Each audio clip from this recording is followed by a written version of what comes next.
Hey, I'm Amanda from Trifecta Fitness. We're proud to be Clarksville's new Get Fit headquarters. Trifecta Fitness is a state-of-the-art spin and strength training studio. Our spin studio is truly one of a kind in this area, complete with 20 state-of-the-art live fitness bikes and an incredible sound system. Our strength training is done in small groups of 6 or fewer, and all of our strength and spin classes are scalable for every level of experience. Come see us in the heart of Clarksville, just behind MAPCO at the corner of Old Trenton Road and Wilma Rudolph Boulevard. Call us for more info at 931-542-6265 or download our Trifecta Fitness app for a full list of upcoming classes.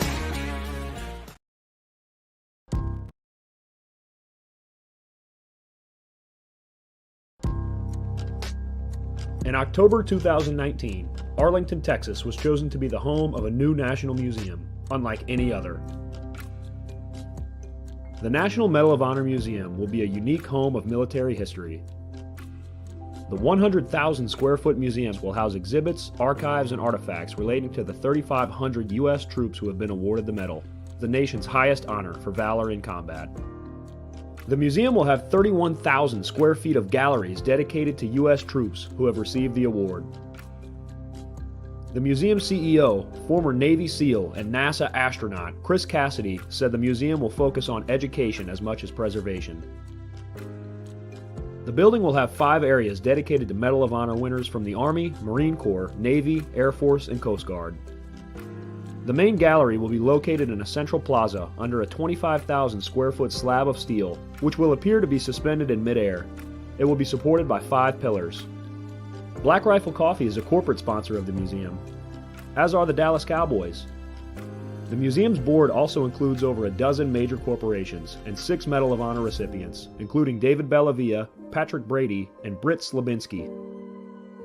Army Staff Sergeant Bellavia was awarded the medal for clearing an entire house by himself on November 10, 2004, as a squad leader in support of Operation Phantom Fury in Fallujah, Iraq. He killed 4 enemy fighters and wounded a 5th in close quarters battle. Army Major General Brady flew and coordinated the evacuation of 51 seriously wounded men during a firefight in Vietnam in January 1968. Slabinski, a Navy SEAL chief and team leader, led a rescue team of SEALs during Operation Anaconda in Afghanistan in March 2002. Slabinski and his team flew to a mountaintop ambush site to rescue Petty Officer First Class Neil Roberts, who had fallen from the back of a helicopter. Slabinski led the team through almost constant combat against an entrenched Taliban force.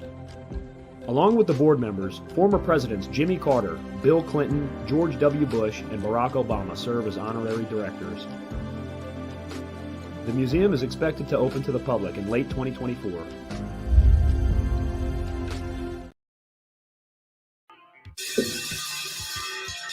All right. Welcome back. MisFitNation. We are a show founded by a veteran and hosted by 2 veterans and a military spouse. Our mission is to get people to tell their story to the world. If you're an author, share your tips with MisFitNation. If you're a musician or actor, our audience needs to know how they too can get into the business. Coaches, we love our coaches. Come on and share some of your tips with the MisFitNation to help them become better versions of themselves. If you're a corporate leader or an entrepreneur, come on and share how you did it and how hard you have fought for success. If you are a veteran, first responder, or Gold Star family, we would love to have you come on and just share your story with the MisFitNation. We always have time for you. If you're feeling down, alone, or starting to see the darkness, stop. Think about those who are around you. You are not alone. You will be missed. If you feel like your problems will be a burden to those in your inner circle or are embarrassed, dial 988. If you are a veteran, take option 1. We need you to keep pushing forward. Don't make a permanent solution to a temporary problem. If you're a new listener, welcome to the MisFitNation. Be sure to subscribe to our show on your favorite podcast apps and also on our YouTube channel at @_MisFitNation. Subscribe and click the bell to keep you up to date with our latest episodes and all of our news. You can also find us on Heroes Media Group and About Face Radio. Now, let's get to the show. All right. Welcome back to the Misfit Nation. We are live from Fayetteville, North Carolina this week. I know it seems like we're on the road a lot. We're in different locations nearly every week lately, but I promise you this will be the last week for a little while. We're on the road. We'll be back in beautiful Clarks Vegas, Tennessee, starting next week. Our next guest is a U.S. Army veteran, a former infantryman, intelligence professional, and licensed attorney who has conducted intelligence and security operations around the world. He has trained units from the Department of Defense, Department of Justice, Fortune 500 companies, and police officers from over 60 departments from around the country. He is a contributor to the Counter-Terrorist magazine and the host of the Pearl Snap Tactical podcast. So without further ado, let's welcome Mark Booher to the Misfit Nation. Welcome, Mark. Hey, Rich. Thanks for having me on.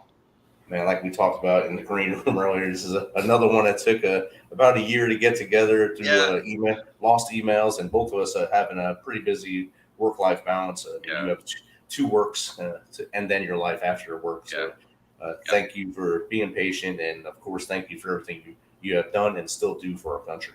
Yeah, man. Likewise. I appreciate you. Mark, I gave a little bit about you here, basically a 2-sentence blurb about who Mark is. If you want to give us a little more from as far back as you want to go to how we got to where we are, that'd be awesome. Oh, yeah, man. Well, I had I guess, everyone has a unique journey, and mine seems to me at least unorthodox. I mean, I joined when I was 19. I went into the Army on active duty, and I was just one of those kids. I never had finished anything. Never really was worth much as a kid in terms of accomplishments or stick-to-itiveness or anything really. And so, so a lot of people had their doubts when I went into the Army, but there were a lot of good things. The military service, as it's got its highs and lows, and there's definitely things about it that I wish, that we could all do without. But on the whole, it was a good hitch for me. It did a lot of really good things for me personally, just in terms of discipline, stick-to-itiveness, pride, and self-achievement and accomplishment, and really creating within me a desire to just want to push harder, push further, and just see what I was capable of.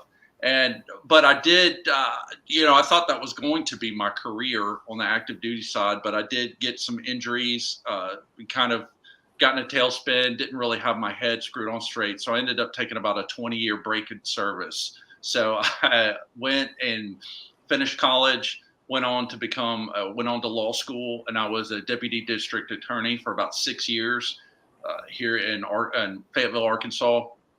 And I did that. I enjoyed it. I really liked it, but I just felt like I had some more gas in the tank. I mean, I really always was a soldier first, and I had all through those years wanted to get back into the military. And then finally my window to go back onto active duty basically, evaporated at some point. And, you start having family, other things or other considerations get in the way or come up. I shouldn't say get in the way, but that cause you to, take other roads, other paths. So anyway, back in 2018, I was able to kind of have those injuries. And so I went on the National Guard side.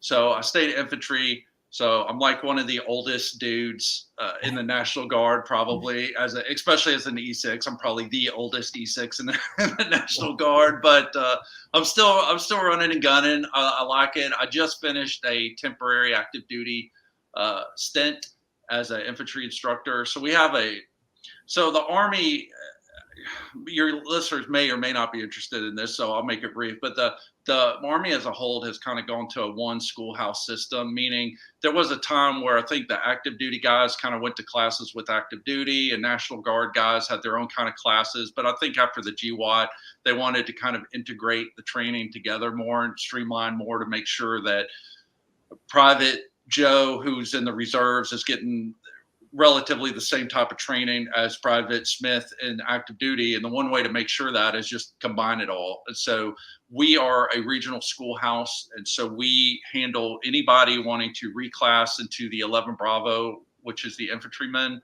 or the 11 Charlie series, which would be the mortarman. Anyone who wants to reclass their MOS, so MOS being your method of specialty. So if you have a job where you were a cook or you were an armor guy or intel guy or whatever your MOS was, and you decide you you made a mistake and you want to be a infantry guy, a grunt. So, I'm sure you should probably have the medic first. Once you pass that, then if you want to reclass, we are one of the schoolhouses where you can do that.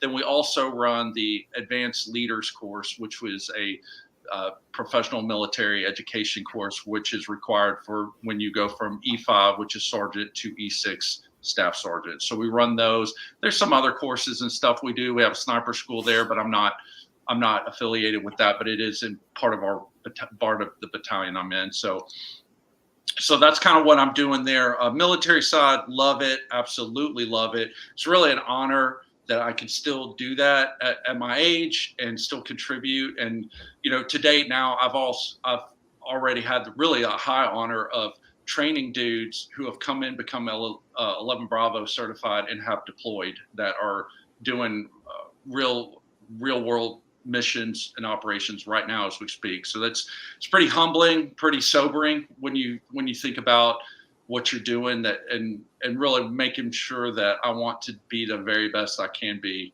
because these guys are going to take that knowledge and potentially use it to save their lives or somebody else's life and to accomplish that mission. So that's on the military side. So around 2013, when I was sitting, kicking rocks in my office as an attorney, I decided, man, there's just something more I wanted to do. Always kind of wanted to have a business. And really what brought it to a head was being a prosecutor, right? I didn't get involved until somebody had gotten killed, someone gets robbed, it's always after the fact. And I would have victims of crimes that would be in my office, and maybe they're got a guy who they're afraid of, or, hey, my daughter's boyfriend is stalking her, and we've got a protection order out on him, but we're scared he's going to do something. What can I do? And I really didn't have an answer for that. I mean, as a prosecutor, as a representative of the state, I didn't really have a lot of good information. And so kind of thought about, well, my background and what I really love to do, kind of the running and gunning and kind of transmitting that knowledge to people to make them more self-reliant, to kind of get ahead of so they wouldn't become a victim. And so I started my business, my company, which is a security training and consulting company. And I've been pretty fortunate to do the things kind of that you read about in the bio, which has been a really pretty exciting ride.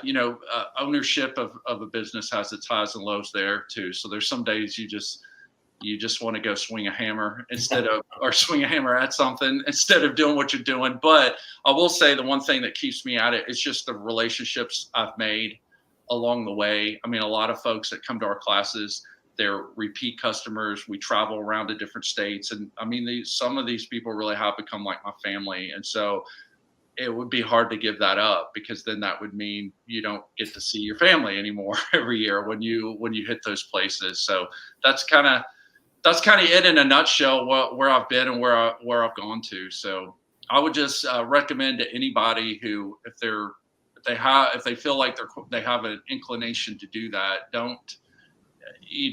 do it. I mean, don't let the fact that maybe there's something that you wish you would have done in terms of your military service, or if you didn't do military service. I mean, if you have the skill, right, and you can replicate that in your students, then that's what's important. If you can get people results. So I'd say go for it, but it's a wild ride. I will say that though. So you got to get your mind right if you're going to do it, but you can do it. It definitely is a wild ride once you start working for yourself instead of working for someone else.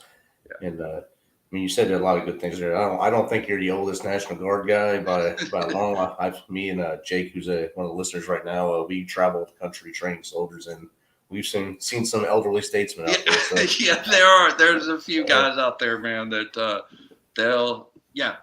And since a lot of them don't want to move from that original Guard battle assembly area, they don't move up in rank because they're afraid they'll have to leave the unit. So they're in their 50s as a sergeant E5. So. Yeah.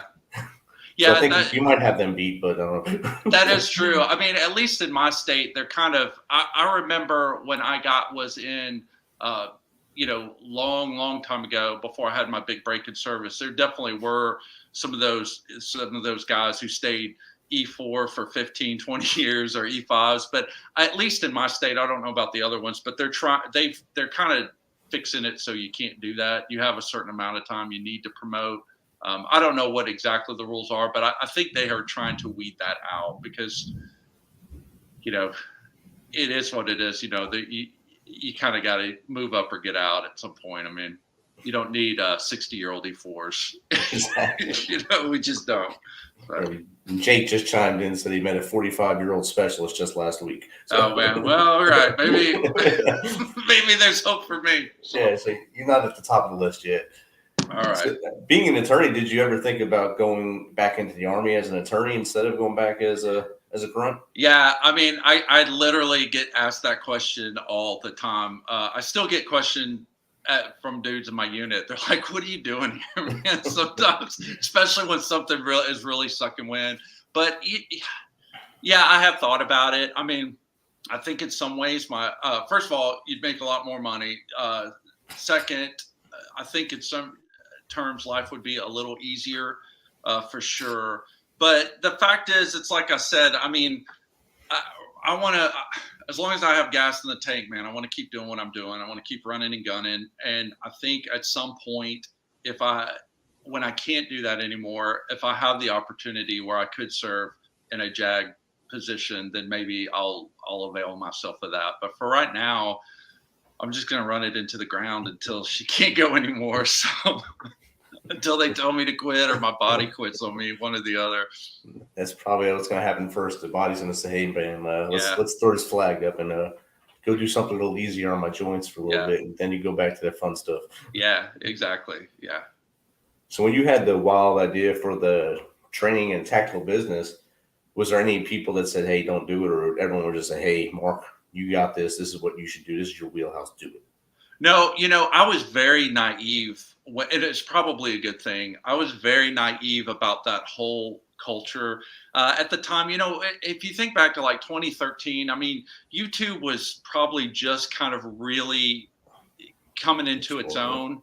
And I really hadn't watched a lot of YouTube. And same thing with like Instagram was kind of coming online. And I mean, before the longest time, Facebook was kind of the only game in town. So as far as like the social media and the personalities that are out there, they were there, but not like it is now. You know what I mean? So I really didn't know a lot about that community. I just knew, look, I had an intel background. I had the infantry side of it, and I wanted to, and then all my experience with like law enforcement and stuff like that. And I just wanted to kind of combine and try to help people better protect themselves. So I didn't really know about all of the theatrics and the drama that goes on in the 2A and the shooter community. I just really wasn't aware of it.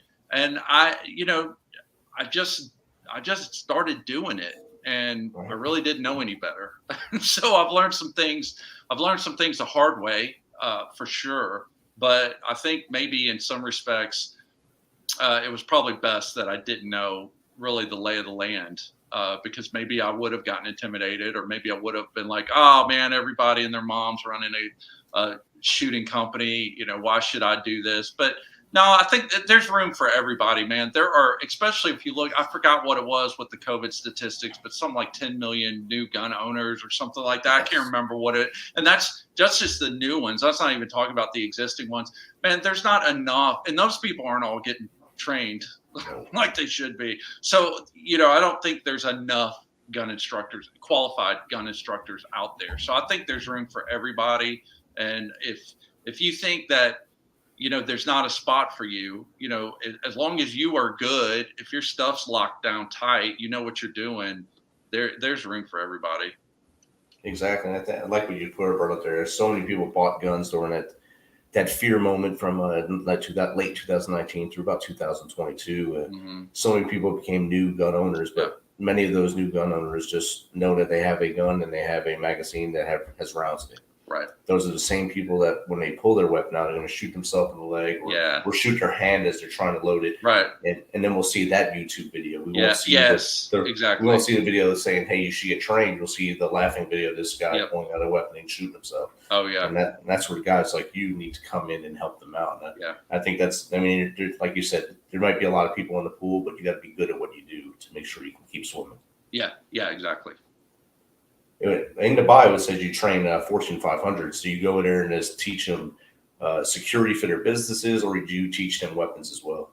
It could be, it's whatever they want. I think most of the stuff with like the business end. So I've got 3 buckets, I guess, if you will, as far as the way I disseminate our training program. So we've got the law enforcement component, where most of that will be like counterterrorism, which we don't do as much of that as we did back in the day when all the lone wolf stuff was like always in the news. I mean, that stuff is still there. People think it's gone away.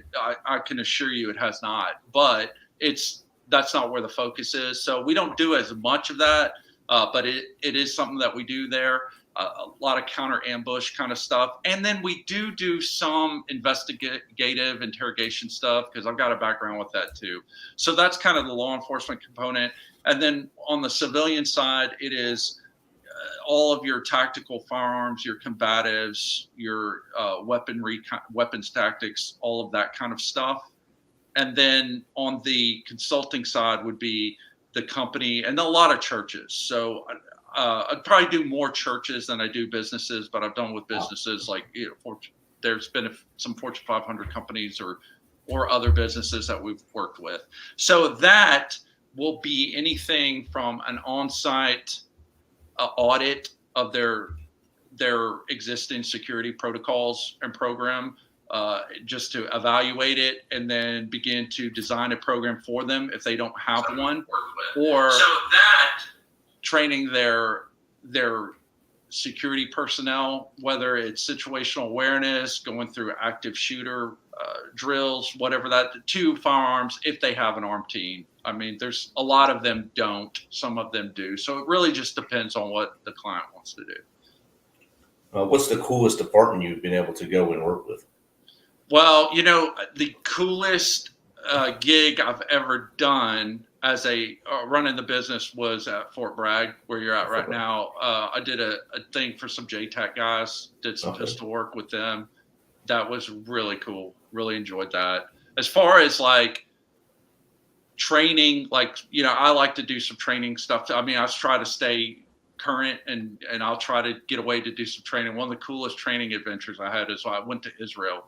And so I trained in the West Bank at Caliber 3, which was a lot of fun, man. I spent about a week there. I was there a week, not counting the travel. So that was a hoot. That's probably a lot of fun to go over there and train with a group that gets to really get engaged a lot and use their tactics a lot. Yeah, it was really eye opener, man. It was really, really wonderful people, man. Really beautiful people there, beautiful country. I'm trying to go back again. I still keep in contact with some of those guys, and the guy that runs it, it's a Caliber 3 is the name of the academy, but it's run by a colonel in the IDF. Sharon Gott is his name. And anyway, if anybody's going out there, you can apply and go, and it's an adventure, man. It's a lot of fun. And I'm sure a lot of good camaraderie too comes out of it. Like you're probably friends with the colonel still, and a lot of the people that you trained with. Yeah, I still keep in touch with them, and so it's cool. Yeah. And Jake just chimed in. That would be badass to train with the Israelis. So. Yeah, it is, man. It is. It is. There's a lot of cool dudes out there that's a badass to train with. There are a lot of there's companies out there, and you just got to look it up, do some digging. But yeah, it's out there if you want it. So we talked about your business, talked about your service. You also have a podcast. So what made you start your podcast, and when did you start it?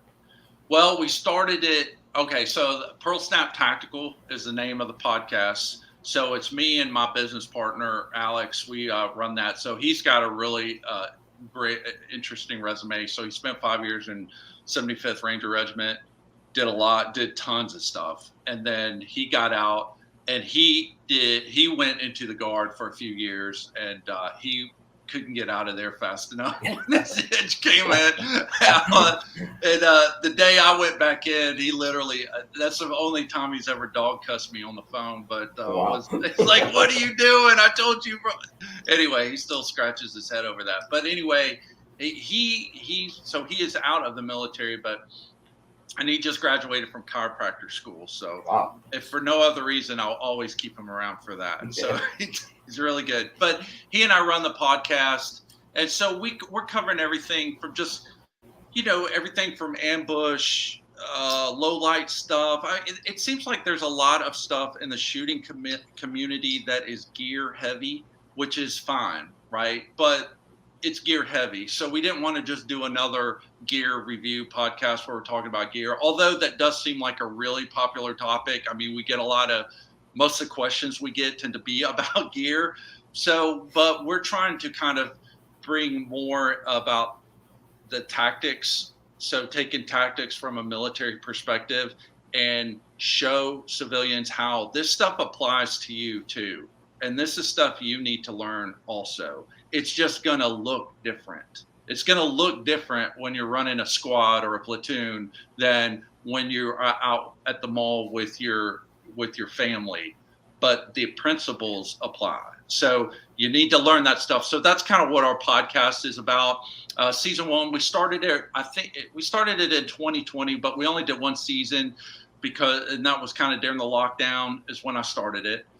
And we had a really good first season. We did 9 episodes, and then we took a hiatus because I was I went back to active duty, and I had a bunch of schools. I went to air assault school and went to a couple other just Army stuff. But there's about 3 or 4 schools I went to, and just trying to get ready for those and coming and going and still running gigs on the side. It just got too much. So we took a long hiatus. I'm embarrassed to say. I mean, it was well over a year, but we just launched season 2, and I kind of got smart and did what I should have done is pre-record. So I got about 4 or 5 episodes ahead. So now it's not as much pressure to try to crank one out. Definitely. So I think the last one I need to answer is you asked why. So that we wanted to, like I said, to bring kind of that more tactical aspects, a true tactical aspect, actual tactics. You get a lot of classes out there that are called tactical pistol or tactical rifle. And I mean, I know why we all call it that, but that's kind of a word that's been used and abused. I mean, most of those courses are going to be marksmanship courses. They're not really tactical courses. They're teaching you shooting techniques, which are very important, very critical. But there's not a lot of stuff talking about the actual tactical application of that stuff and what that means. And so we wanted to kind of get that out there because I thought that was a topic that was being underserved. And then we tried to use that as a way to just kind of expand our footprint so that we'd find, I'm not a big YouTube guy. I'm not really good at making videos. That's something I probably need to address. And so I thought maybe the podcast would be a little bit more conducive just with my personality type. And it's just easier for me to sit and talk than to try to script and do video, but maybe I'll get to it. And you could take your podcast and put it onto YouTube on the podcast tab, and it'll do itself for you there. That way people search your podcast up on YouTube. Also link back to your business. Yeah, that's the next step. We're gonna do that. Get that done here in the next week or two. So yeah. I mean, I've been on YouTube for I guess 2 years now, and I didn't know it had a podcast tab until 3 weeks ago. So yeah. Has it been helpful to you? Have you found that it was a good move for you to do that? Yes, 100% a good move. It was one of my guests told me I need to get on YouTube, and I took his advice, and bam, it skyrocketed. Really? Okay. Yeah. Well, good. Good to know. Good to know. I believe especially for what you're doing, it'd be perfect for you and your business partner to show your faces on there and at least tell them where you'll be this week and who you're training and some of the new tips, tricks, and tactics that you guys are going through. So I think it'd be perfect for you guys. Oh, cool. Stuff. Yeah. All right. Well, good. Done. So that's easy. There you go. So, Mark, how does someone get in contact with you? Well, there's a few different ways. I mean, the best way is you can just email me, man. Or you can go to our website. You can hit the contact tab. So the website is www.misfitnation, barritusdefense.com. So it's BARRITUS defense.com. And then the email would just be info@barritusdefense.com. And then we're on Facebook under the Barritus. And same thing on Instagram is at the Barritus. So it'll be there. Awesome. And two quick, I guess, trivia questions for you. What's 3 books you think every person should read, and to follow that, 3 movies? Oh, man.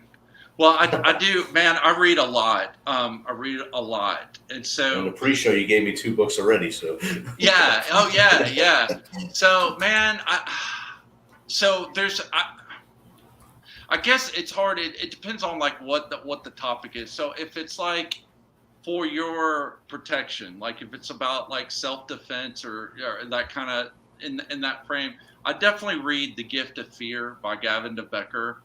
So I think that the most powerful weapon you have is the one between your ears, is that computer between your ears, your brain. That is the most important asset you have, bar none.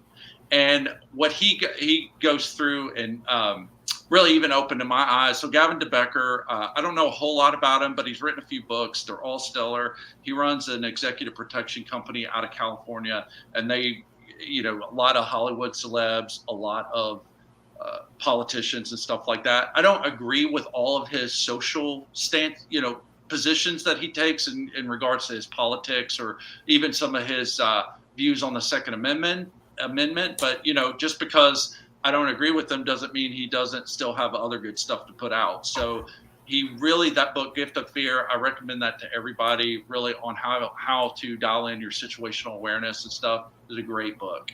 On a more inspiring type of book.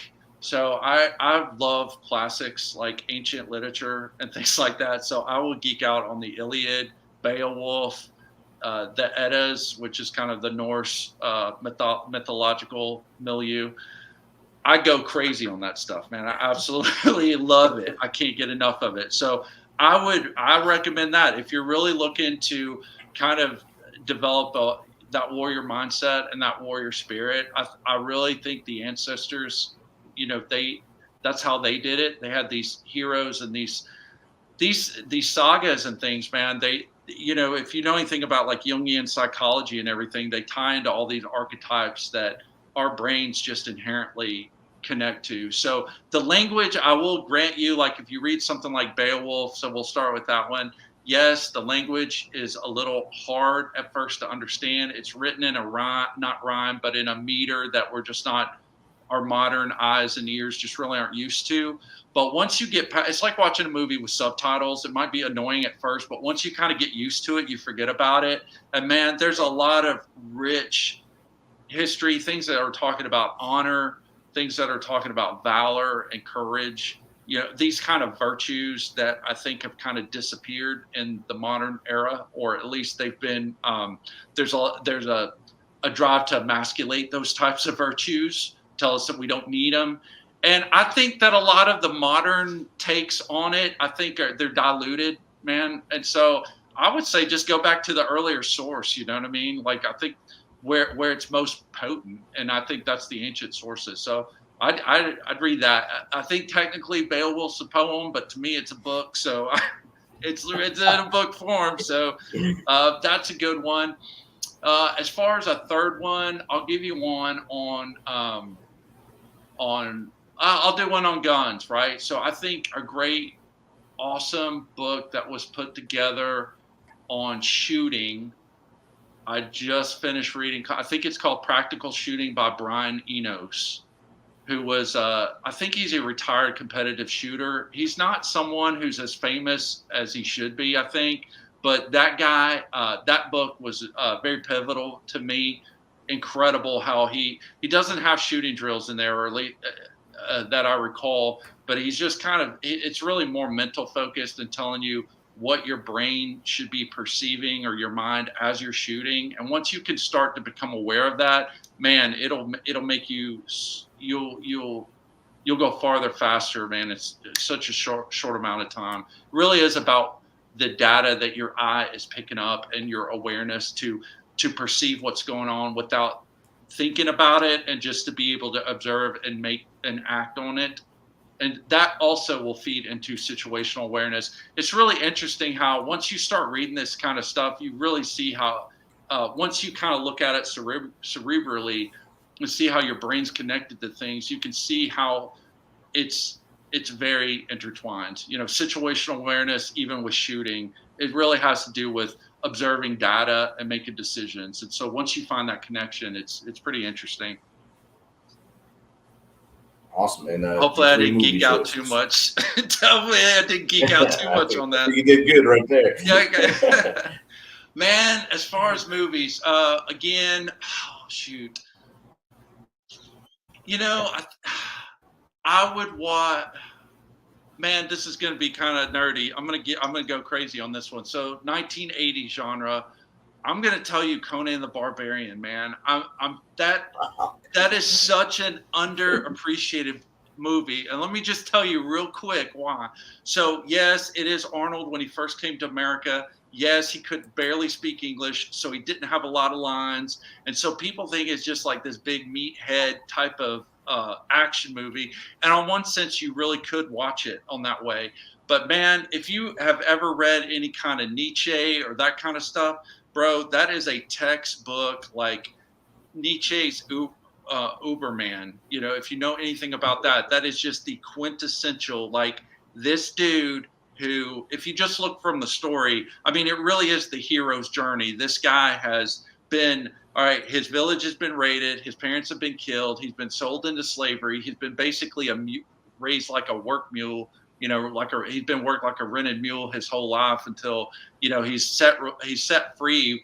But during this time, man, this guy is just channeling the hatred and the thirst for revenge is being channeled in a sense to developing himself. And then he goes on this epic quest to really find the dude who killed his parents. And you see him, you know, he meets his comrades along the way, but it's really about the hero's journey and then coming in and overcoming everything and overcoming all adversity. And like, there is no excuse. Oh, your parents are dead. Okay. You were, you know, enslaved. No excuse. You know, it's like, all of the onus on your success and your ability to thrive or to make anything of yourself really sets on your shoulders. I think that's what that movie tells me about it. And that there's just simply no excuses. Yes, there are bad things that happen to you.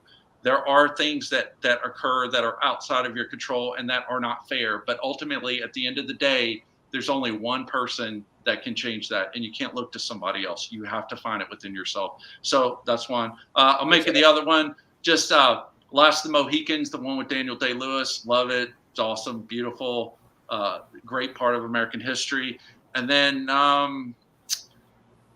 man, if you just want a mindless, man, Dumb and Dumber, man. There you go. I don't know. It's that's about as mindless as they come, right there. Yeah, if you just want to go from something that's not too heavy to just mindless, something stupid that'll make you laugh. I mean, how can you top that? That literally is a classic. So, and if you can't laugh at that, you have problems inside. Yeah, you do. You really do. Mark, thank you. Thanks for sharing your choices. It was amazing. I mean, the 3 books, we got them written down. We'll put them in the notes. 3 movies, 3 different, completely different types of movies. So awesome picks on those. Yeah. And Arnold still doesn't get a lot of lines in his movies now, but that's probably a good thing. But he's still pumping them out. So he really is. Yeah, he is. Yeah. So thanks again for being patient and letting us finally get together after about a year of getting this thing going. Yeah, likewise, man. Rich, I really enjoyed it. Thanks for having me on. We'll have to have you on to the Pro Snap. Awesome. Just send me the link and I'll get on your calendar. Awesome. Thanks, brother. Yeah, thank you. Thanks for checking us out and being a part of the Misfit Nation. Don't forget to visit our website at themisfitnation.com. It's themisfitnation.com to catch up on all of our episodes and also to get some of that great Misfit Nation gear. As always, be humble, stay hungry, and keep hustling because we are